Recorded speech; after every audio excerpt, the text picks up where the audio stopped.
So I'm very excited that today we're talking about personal branding. If anybody's listening back to any of the various podcast channels, watching this on the YouTube channel, watching it back live on Facebook or LinkedIn, I really hope the next 45 minutes gives you a huge amount of knowledge and information around this whole subject of personal branding. I'm very excited about this show. And I'm going to give a little bit of context around what the show is about. Some of you may not have ever listened to a BIP 100 chat before. So obviously my name's Penny Power.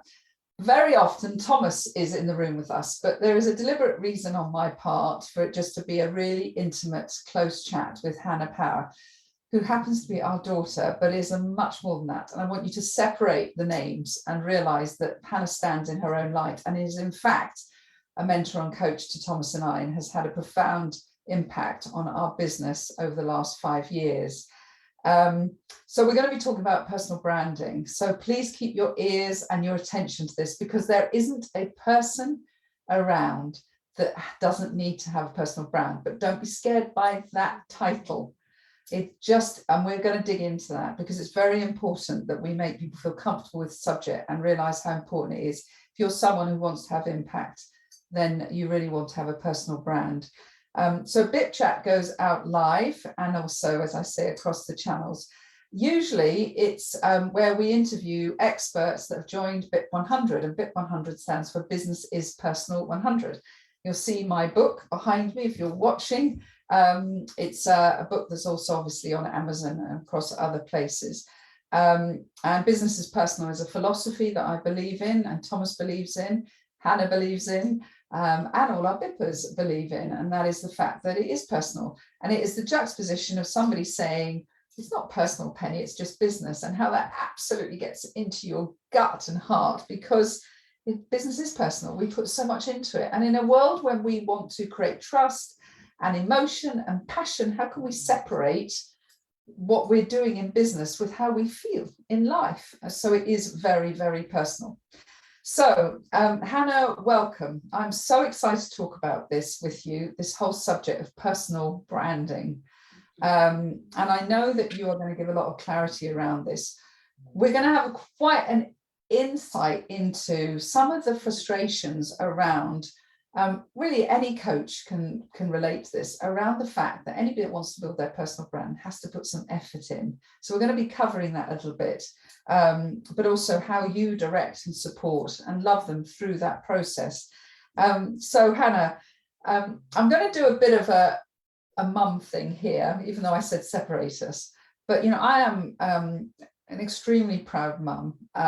You stand in your own light, you support our clients, you've made a huge impact on their lives, you've made a huge impact on Dad's and my life.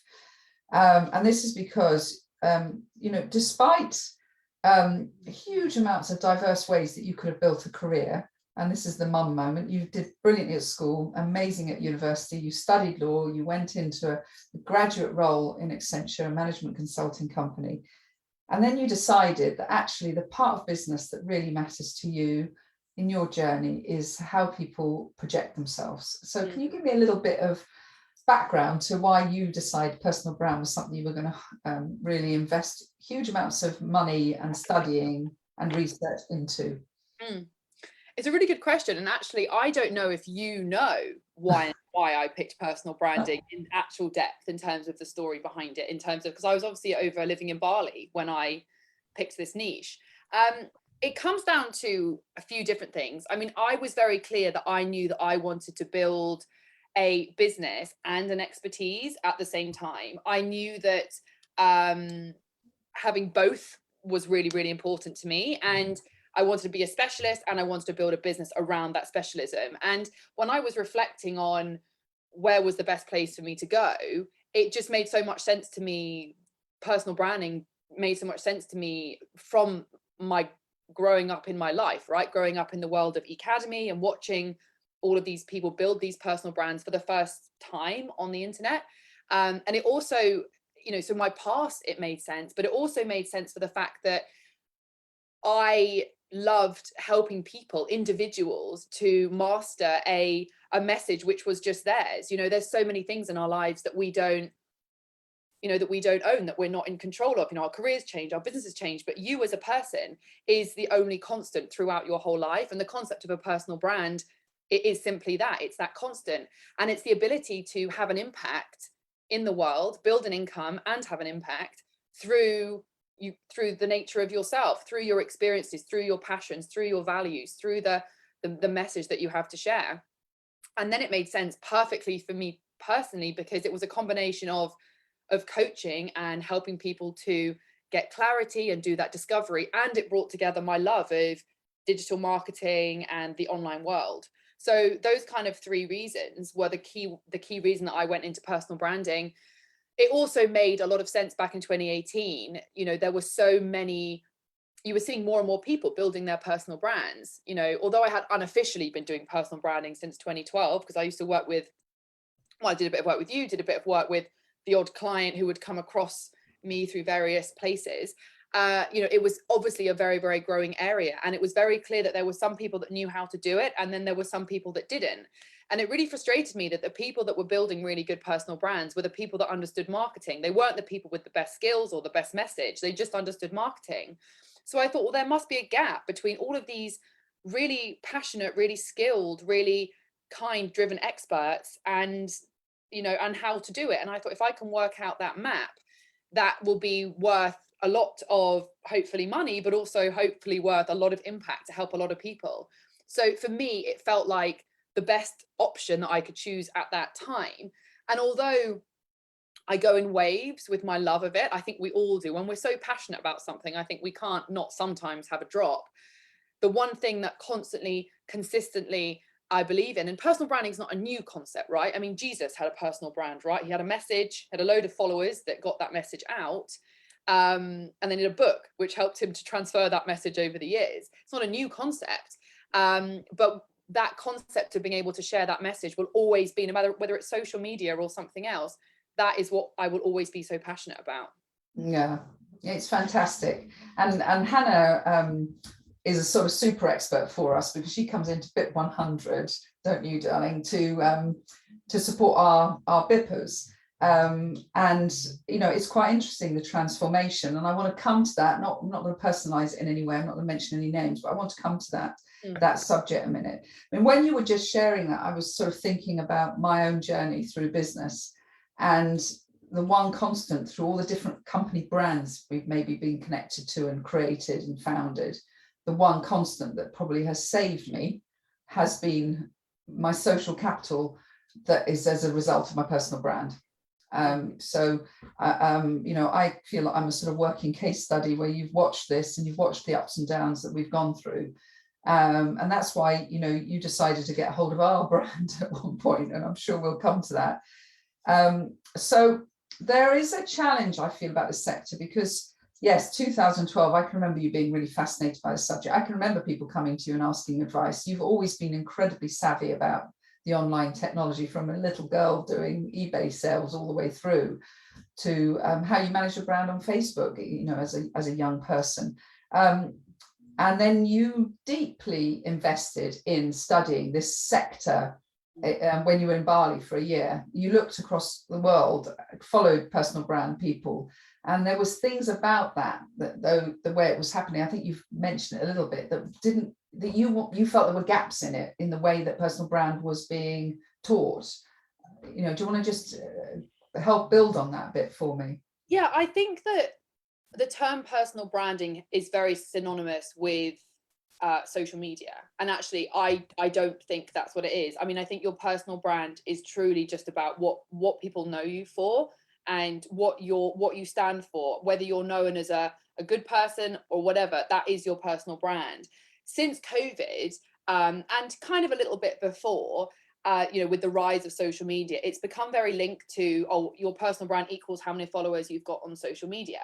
But actually, that was never what personal branding has existed almost longer than social media, because, as I said, it's about your reputation. And I think when I was studying, to be honest, when I started studying personal branding as a concept, there wasn't really anybody to learn from. Everything that I learned, I actually tried and tested on, you know, myself. There were a few people out there that I really, really admired. So Daniel Priestley, obviously, with Key Person of Influence, and there are a few other people that talked about this topic, but not in the way that it's taught now, and not in the way that I was focused on teaching it. And I think that some of the big gaps were, and what I focus on is, a lot of people don't lay those foundations with their personal brand. They don't really work out, you know, what is their mission, both their personal mission for their own life and their mission that they want to, you know, the impact that they want to have on other people. They don't think about what their niche really is going to be, and what, you know, making sure they've got that unique positioning for themselves. They don't think about who that audience is. And I think everything I saw about social media was about jumping on about personal branding, was about jumping onto social media and doing this and doing that. But you were finding a load of people stuck behind the keyboards going, I literally don't know what to say or what to say. And it had this very chuck it at the wall approach. And I think a lot of people have that approach now, where they think, oh, I've been invited to speak at this event, I should do it, it's good for my brand. But, you know, no one at that event is their target audience. And I don't mean to only make decisions based on making sales. I don't believe that's what your personal brand is about, but I do believe that we have a finite amount of capacity. And I think being really centered on what the goals are with your brand, what the goal is with your message, who that audience is going to enable you to get better results with your brand. And I think that that foundational stuff is so often swept over for in place of followers and sales and all of these things. But without that foundation, nothing will happen. Mm.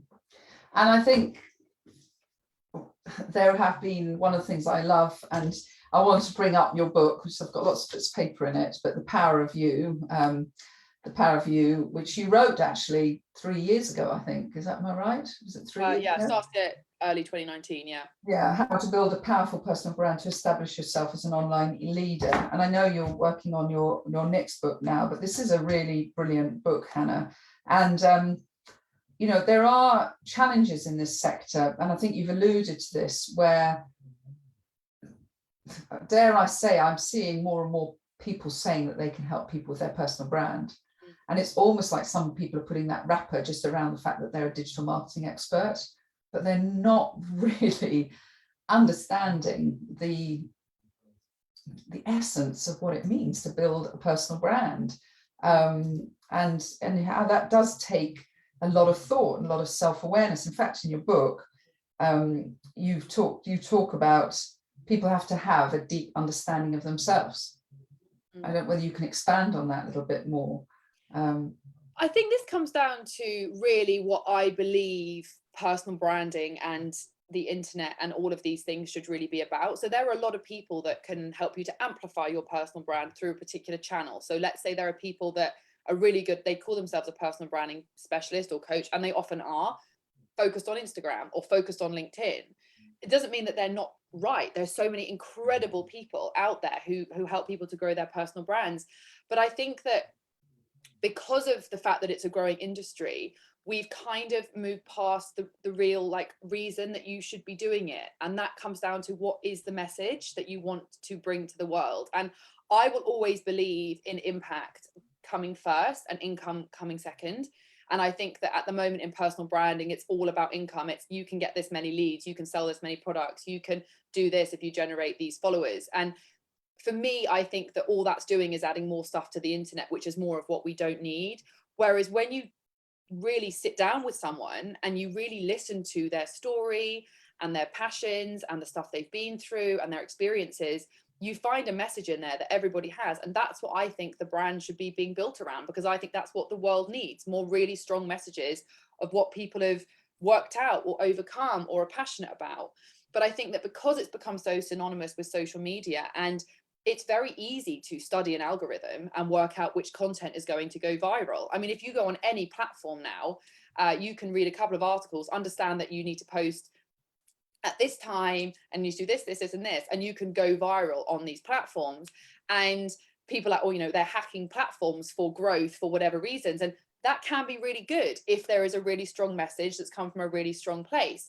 But if someone's just doing it for the sake of doing it, or it's a tick box exercise, or they just want to make more money, I think we're losing the essence of what personal branding really should be about. And what I've actually seen is, I have some new clients I've started to work with, is people that already have the brand, and now they're really struggling with massive imposter syndrome, or they're struggling with the trolls because they've spent a couple of £1,000s to build a brand, or however much they've spent, and they've now got one. And I've got this client, I start with him either next week or this week, I can't remember, and he said, I paid this agency, they built me a brand, I'm being asked, people want to invest in my company, and people want me to speak at events, and I'm going, that's great, why have you booked in a call with me? And he's going, I'm freaking out. Like, I don't want to do that. You know, I'm not ready for that. I've got a team of people who are looking to me to lead them, and I don't know how to do it. And what we're ending up with is all of these creators, all these influencers, these founders with these big brands in this position of influence, but they're not ready to be there because they haven't built it right back at the beginning in a slow, organic way about what they really believe, and they built it because someone told them they should. Yeah, I love that.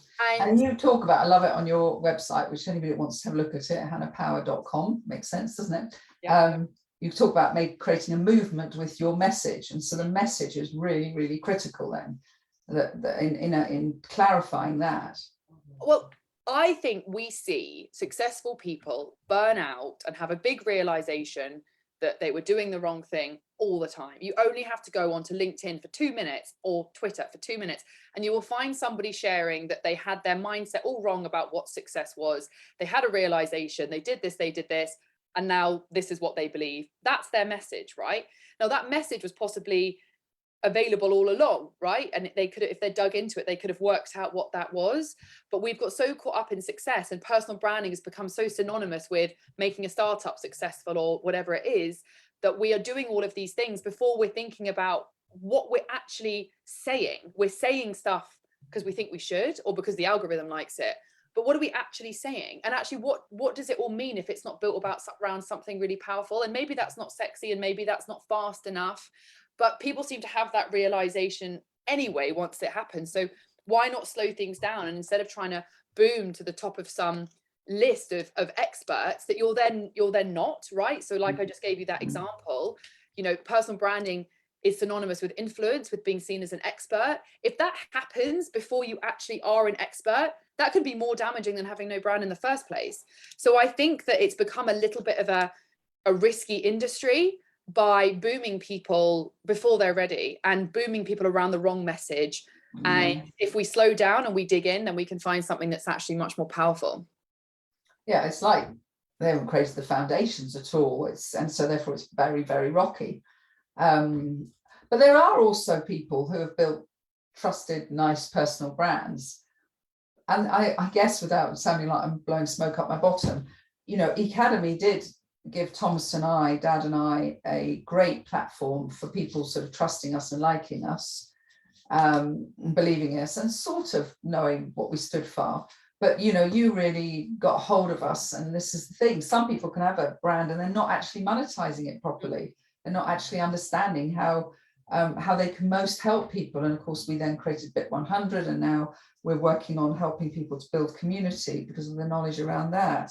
So one of the things I really want to touch on, and I know this isn't just in your world, I notice it in my world. We, as suppliers of people that wanting to help people develop and grow, you know, whether you're a consultant, whether you're a coach, whatever you do, it's down also to the individual to put the effort in. And I remember a few years ago, you went on a course, and the leader of that course stood up and said to everybody in the room, I can't remember the statistic he shared, out of this 40 or 100 people or whatever in the room, only something like 20% of you are actually going to do the work for this. Can you sort of expound on that? Because I know this is one of the things that's so disappointing, isn't it? When people think it's easy and it's not. And I think that's a message which is the hard versus easy message. I think is a really difficult balance to strike, because I think you don't want to say something's too hard and make it feel impossible. You don't want to say it's too easy and then give people false expectation. But I think that, you know, this world that has been built over the last 10 years of, you know, watch this webinar and become a six-figure entrepreneur in 5 minutes, or watch this webinar and gain 100,000 followers, I think is really, really harmful. One, because people will either buy it, realize they've been ripped off, and then be disenchanted, or whatever the phrase is, by the word is, by those people, or two, feel like a failure because they haven't been able to achieve the outcome which they've been sold, which was totally unrealistic. And I think the thing is with personal branding is it really activates your dopamine in your head, where you go, wow, this is what's possible. Like, oh my God, like I could have a brand and I could have this and I could have this, and then this could happen. I could speak at this event. And usually people then know someone that's achieved that, right? So then they start looking at personal branding, or they start Googling it, or they start following people. And then they start getting served more content and more ads telling them how easy it is to do that thing. Oh, how I did this in 5 minutes, or how I did this. And it makes out like these things that they don't take effort. And when I say like things take effort, I don't mean they have to take loads of time.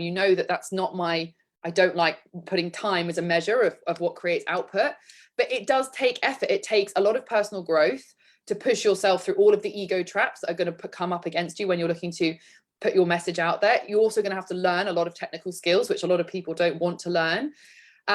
You're also going to have to really commit and have the discipline of doing things. There's one thing that every single content marketing personal branding specialist will say, is that consistency is literally like the number one thing. You need to find a strategy that you're able to be consistent with. But I think that for me, a lot of people come to me with these really high, big dreams of what life could be over here. But when you bring them to the reality of where they are and what needs to be done, let's say this is step 100 and they're at step 0. And I say to them, I love that as a vision. Like, let's get to work. Let's get to step 1, right? Because they can't fly. Suddenly it all becomes a lot less sexy and a lot less exciting and a lot less motivating to do, because they realize the reality of where they're at. And I have had a lot of people, we've built really good strategies and plans, and we've kind of, I have this sprint product where people come with me and we build their strategy, and then they've not taken it any further because they've realized the reality of what it actually takes. And I remember having a conversation with Jay Shetty, that obviously we both know. And I asked him recently, it was about a month ago, I asked him about podcasting. I sent him a message and wanted to ask him about his podcast.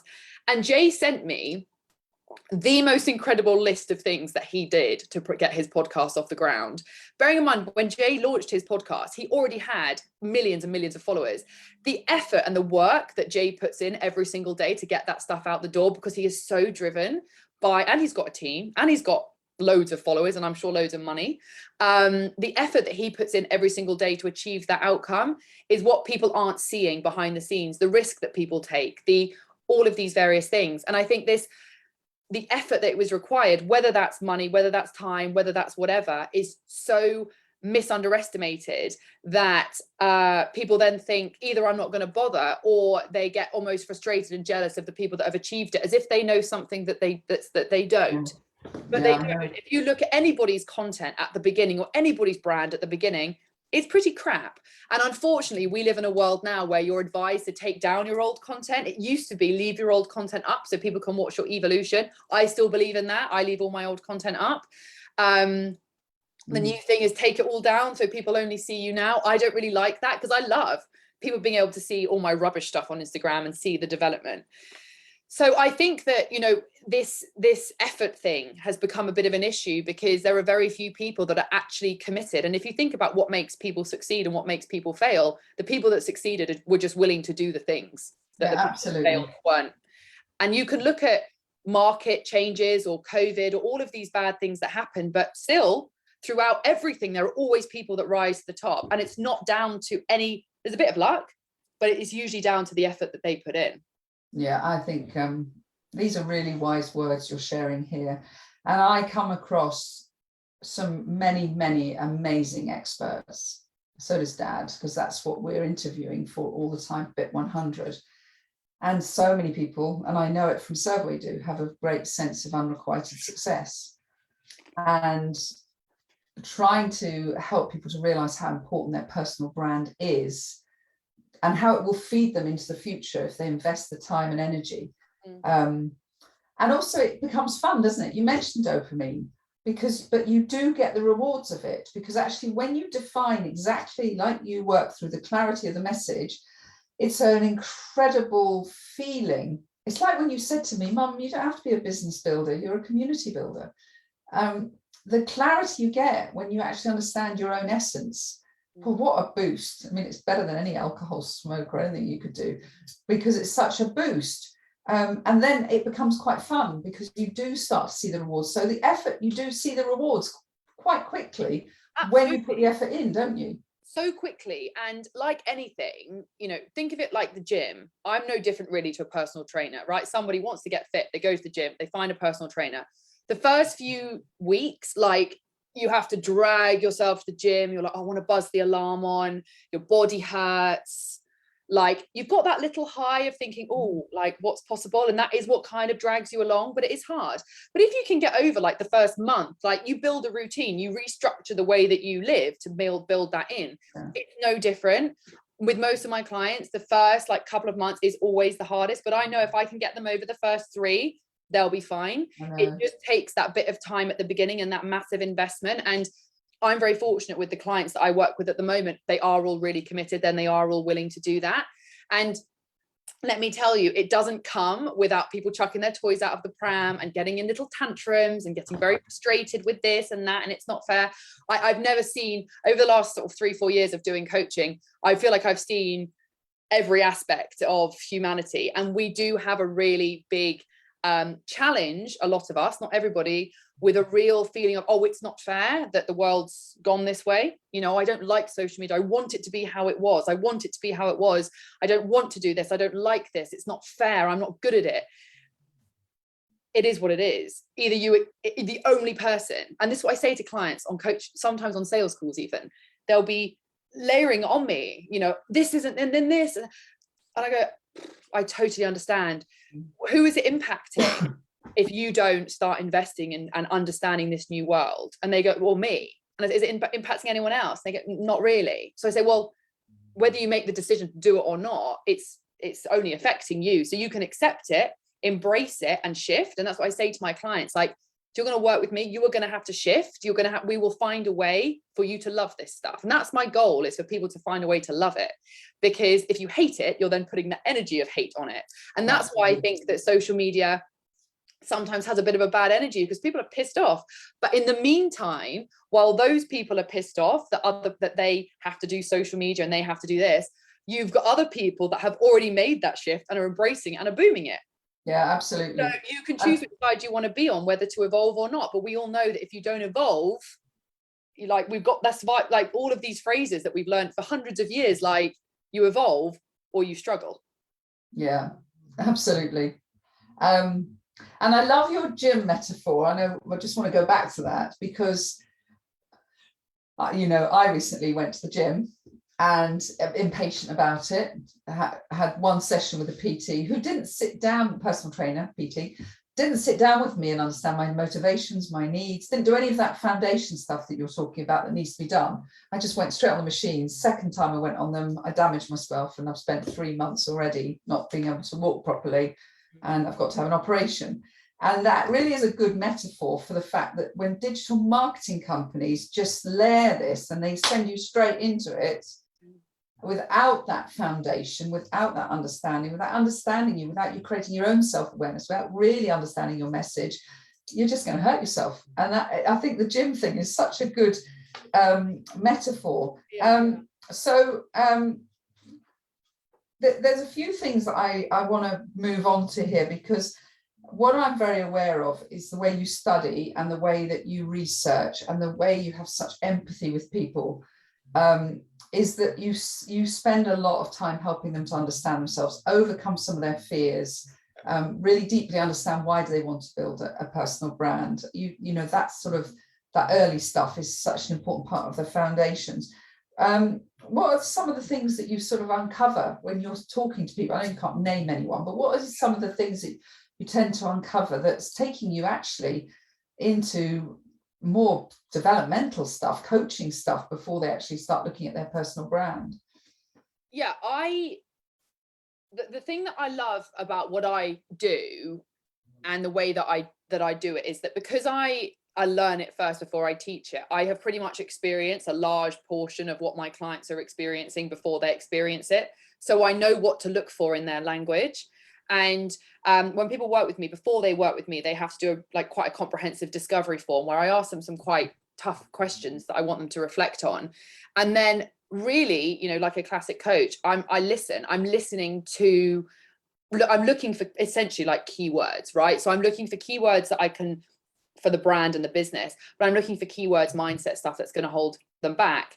And sometimes it's conscious, sometimes they will bring it to me and they will say, just so you know, this really bothers me, and da da da. Sometimes it's really unconscious, and that can be really challenging, the unconscious stuff, because when people hire me as a personal brand coach, they don't necessarily hire me as someone to dig around in some of the other stuff that's in their life. They might think that's for a therapist. However, that is going to impact whether they're successful with their personal brand, because I don't think that there's many journeys that are more exposing. I think if you build a business on your own as a solopreneur around your brand, around your skills, that really, to me, is a tangible explanation of where you are at in your life, because it's all your decisions. So it's almost like your business is just a mirror right in front of your face of how you feel about yourself and your life. So that can be quite hard for people to actually see that, they don't have any discipline, or they drink too much, or they don't have healthy habits, or they have really negative self-talk. In terms of what comes up, fear, I think, is the main thing that comes up for most people, and also really poor self-talk. Most people have a very bad way of talking to themselves. I think people think that they are protecting themselves from disappointment, but what they're doing is then creating that. So some of the big shifts that I make with people are very, very simple. I will just catch them on a word and they'll say something like, oh, this stuff never works out. And I'll say, do you not think that if you put that energy into the work that we're doing, that things never work out for you? What do you think is going to happen with the work that we're doing together? Could you maybe consider that you've worked hard enough throughout your life, and maybe this is the time it's going to work out? It's got to work out eventually. Why wouldn't this be it? I mean, I know what I'm doing. You're committed. Maybe this could be the time that it works out. So I'm always looking for that, the language that people are using, and it does tend to be fear-based, but a huge lack of self-belief. The people that succeed in personal branding believe in themselves. That is fundamentally what it comes down to. Once you've got off the ground with your foundational stuff, this is my niche, this is my message, this is my strategy, this is what I'm going to say, this is where I'm going to say it. It all comes down to self-belief and discipline. Those are the two things. So those are the two things that we constantly move towards. But most people lack discipline and the ability to organize themselves and find time, and then they lack self-belief and believing in their message enough, because you have to believe in yourself before anyone else is going to believe in you when it comes to online. Because if you're not speaking with conviction and passion, people will scroll on to the next person. So discipline and self-belief, I think, are the biggest things that I constantly grapple with my clients, which is why I do a huge amount of work on time management and systems and processes and outsourcing and delegating, and a huge amount of work on mindset and mindset shifts. But even the people that are super hungry and they've got both of those things, they'll have other things, because building a personal brand is a massive personal development journey, because you will get constantly new blockers coming to you and coming to you fast that you need to work through. Which is why I think that it's a double-edged thing. You get the output, work on your business, you're also working on yourself, and what's a better result than that? Yeah, absolutely. And there's a few things I just noted down that I want to come to. I think it's really fascinating, this fear thing and lack of self-belief and how we talk to ourselves. And I know you and I have had some conversations about that. And you said that successful people in your book are constantly working at bettering themselves and taking personal responsibility for that. But what you just said there is really important also, is that this wider subject, so we talked about this foundation of understanding them understanding themselves and some of their self-talk and all these things, and what is their message, etc. Then we've talked about the next layer, which is, okay, there's got to be a strategy about how you get your personal brand out there. But there's something really critical that you glanced over that I know is so important to you, and that is productivity, technical skills, understanding how to use time better. And you also said earlier, you're not really into equating success to time. So I want to really go into that. We've got about 10 minutes left, and at the end I do want to make sure that people know how they can contact you and work with you. But I want to spend the next 10 minutes on that, because some people might be listening and thinking, yeah, I get it. There is absolutely no way that I'm going to have time to do this, and they fear the effort that's going to have to go in. Even there's the effort of learning and being coached, but then there's the effort of applying it and doing it. And I know from clients you've worked with how much you've freed up their time to even start working a 4-day week, which they're shocked by, purely because you help them to have insights around how they're using their time, how they're being productive, and how they're using technology. Can we talk a little bit more about that? Yeah, and time, aside from personal branding, which is obviously my passion, time is my thing that I spend. I think we as humans are taught time completely wrong, where we have things, we have things equated to time. So like, you're going to buy this service and it's for an hour, or you need to spend an hour to do this, we've got a working day, which is equates to like this. Even at school, right? You're at school, like you get to school at 8:30, you leave at 4:30, and it's done in time rather than in what actually needs to be achieved in that day. Like if I got to school and they were like, by the end of the day, this is what you need to have achieved, and once you've achieved it, you can go out and play. I would have done that, and that's actually what I struggled, as you remember, a lot with at school, because I used to finish and then be sat there bored and have nothing to do, and then I would distract other people, and that was sometimes get in trouble. And I think we look at time wrong, where we think that time is a marker for what's going to make us successful. Oh, this person works an 80-hour week, they're going to be successful. But also, what do you define as success? To me, and I don't know if this is because, and I do often think about that, because of the fact that we lost Vicky, who is mum's niece and my cousin, at 29, and that's so young. That's me. I'm 2 months older than she was when she died now, and actually 3 months nearly. And I just think we've got our success time metrics all wrong. Like, does it matter if I said to you, okay, it's going to take you a year longer to build your business, but you can work 1 day less a week? Wouldn't you rather have that whole extra day? We have these rules in place, like 5 days, 2 days. And then we have success equated to the money that we make. But even though we know that every single time we read the top regrets of the dying, they always say, I wish I had worked less and had more fun and spent time with my family and had more joy. So we know that we're doing it wrong. We all accept that we're doing it wrong, but no one wants to make any changes about it, because the belief systems are so ingrained. So the first thing I always want to do with clients is really work out what is their definition of success. And when you dig below the layers of, oh, I want to make this much money, or I want to build this brand, usually people want to create the thing that they could actually have now. So like, I would love to be able to work 4 days a week and make sure that I can pick my kids up from school on a Tuesday and a Thursday, and my husband to do it on a Monday and a Wednesday. And I'd love to have Wednesday, I'd like to start late so I can play tennis in the morning. That is their goal. That's why they're doing everything they do. And then I say to them, like, why don't we just do that now and structure your week around that? And people like, so suddenly their definition of success, which they think is going to come when they've made the money, they can actually have now. So there's a total shift in what the definition of success is. So once you then shape what does somebody actually, the life somebody wants to lead, and put the life ahead of the success metric of money or power or whatever these things are that are, we all know, pretty useless. Steve Jobs died as basically the most successful person in the entrepreneur in the world, and pretty much his dying message is, don't be like me, I did it wrong, because I focused on success, not time.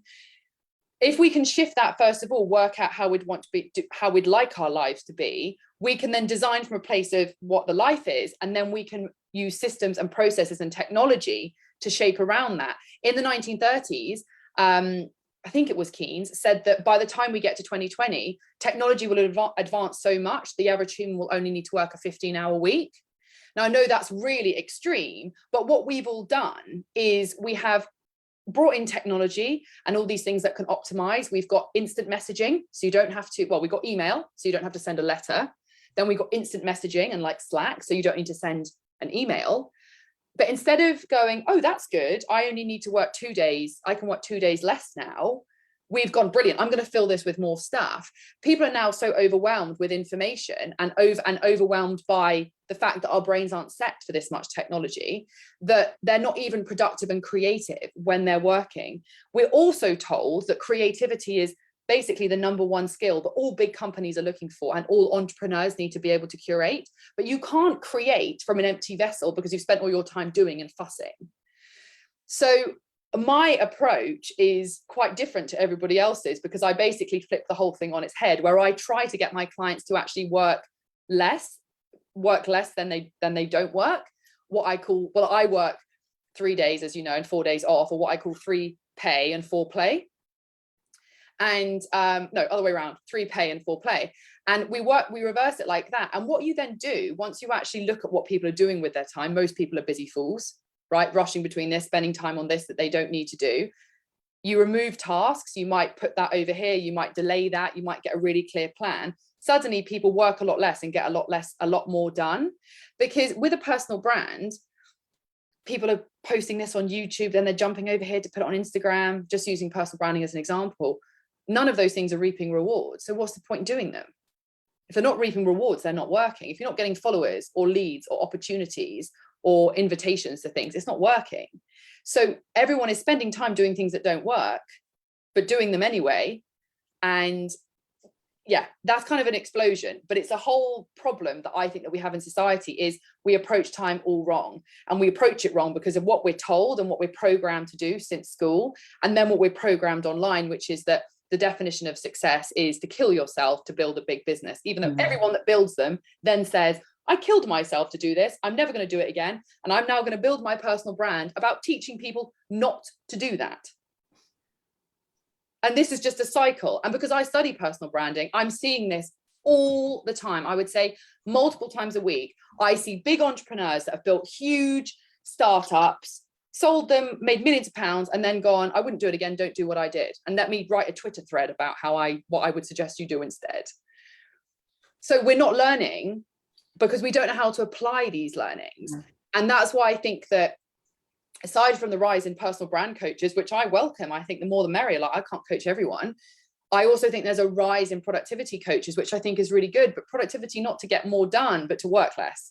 Because if you're going to be in a creative role, which we are all in creative roles, if you're going to build a brand or build a business around your skill set, that requires a huge amount of creativity. There's no space for creativity if you're staring at a screen all the time. How many times has some client said to me, oh, I went on a walk and I thought of this content idea, or I was doing this and then I had this thought. And that's because when you're not working, that's when you're often creating and your brain's doing what it's meant to do. So I think until people work less, they're not going to be successful with their personal brands. But actually, one of my clients, also a client that you know, and I'm sure she would be fine for us to mention it. I had 4 weeks with her, 2 sessions, one every other week, 4 weeks. The first week we worked out her goals, we restructured her time. I looked at some of her blockers around time management. We took a day off a week of her working. She got more done. She was way happier. The next time I saw her, I was then told that her productivity, because she mentioned it in one of your BIP sessions, went from a 3 to a 7 in 1 week. The next time I saw her, she said, last week I had the most productive week in my entire career. She's in her 40s. And I worked less days than I've ever worked. No, it's really, it really is a concept that it's hard to get around, but I think it's very important for us to share this for anybody that's interested in this personal brand thing, because it's so fun building your personal brand when you come from a place of, I actually want to have impact, and you start hearing people saying, I really resonate with what you're saying, and they start to really enjoy you.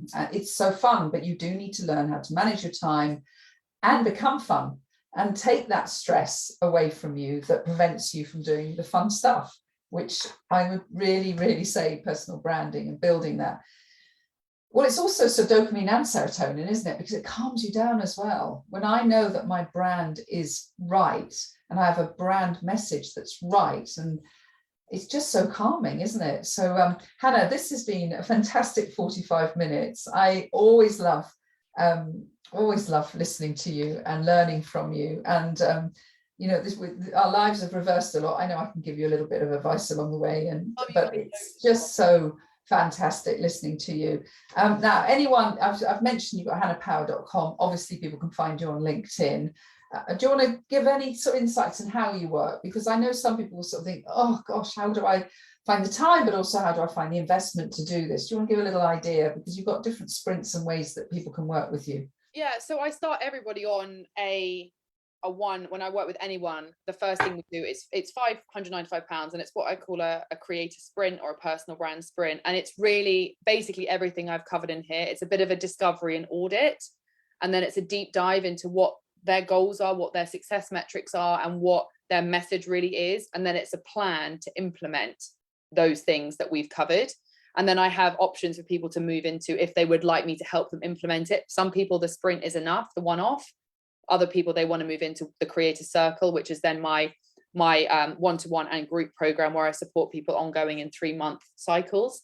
No, it's fantastic. Yeah, the sprint is the key thing that kicks everything off. Yeah, it's brilliant.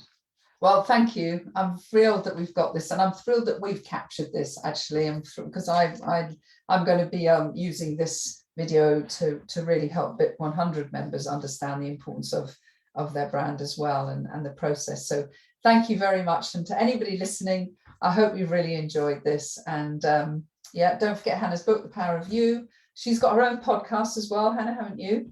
Yep.